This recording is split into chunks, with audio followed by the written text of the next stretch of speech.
இந்தியாவிலே அண்மையில் ஒரு தொழிலதிபர் மரணித்தார். டாடா குரூப் ஆஃப் கம்பெனி பெரியோர் தொழிலதிபர். அவர் மரணித்த நேரத்தில் எல்லோரும் உலகத்தில் கவலையை வெளிப்படுத்தினார்கள். அவருடைய பொருட்களை பயன்படுத்தாதவர்கள் கூட கவலையை வெளிப்படுத்தினார்கள். அவர் ஒரு வேலையை செஞ்சார், நியாயமாக நடந்தார், நியாயத்தை தாண்டி தர்மத்தோடு நடந்தார். ஒரு சந்தர்ப்பத்தில் பெரும் செல்வந்தராக மாறிவிட்டார். இந்த மக்களுக்கு ஏதாவது ஒன்று செய்ய வேண்டும். உடனே செல்கிறார். ரசூலுல்லாஹ் சொன்னாங்களே, ரஹிமல்லாஹு அப்தன் சம்ஹன் இதா பா, விற்கின்ற பொழுதும் வாங்குகின்ற பொழுதும் பெருந்தன்மையோடு நடந்து கொள்கின்றவர்களுக்கு அல்லாஹ் அருள் செய்யட்டும் என்று ஸல்லல்லாஹு அலைஹி வஸல்லம் அவங்க துஆ செஞ்சாங்க.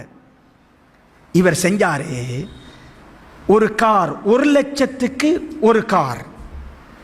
எல்லா சாதாரண குடும்பங்களும் இந்த மழை இல்லாமல் வெயில் இல்லாமல் பயணிக்க வேண்டும் என்பதை ஒரு கனவாக அறிவித்து விடுகிறார்.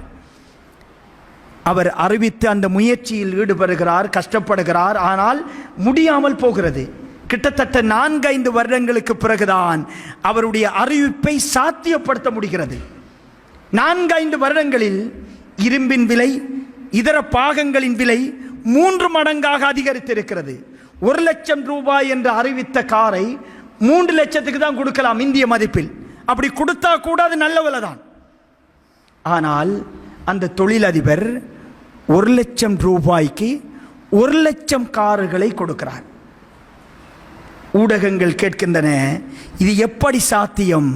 நீங்க அறிவிச்சதுக்கு பிறகு, வாக்கு கொடுத்ததுக்கு பிறகு காலங்கள் பல கடந்து போய் இருக்கின்றன, விலைகள் உயர்ந்திருக்கின்றன. 3 லட்சத்துக்கு கொடுத்தா கூட தப்பு கிடையாது, யாரும் கேட்க மாட்டாங்க. அவர் சொல்கிறார், a promise is a promise.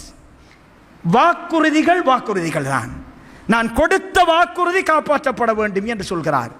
சகோதரர்களே, அல் குர்ஆனில் அல்லாஹு தஆலா சொல்கிறான், யா அய்யுஹல்லதீன ஆமனு, ஈமான் கொண்ட விசுவாசிகளே, உடன்படிக்கைகளை, ஒப்பந்தங்களை முழுமையாக நிறைவேற்றுங்கள் என்று அல்லாஹ் சொல்கிறான்.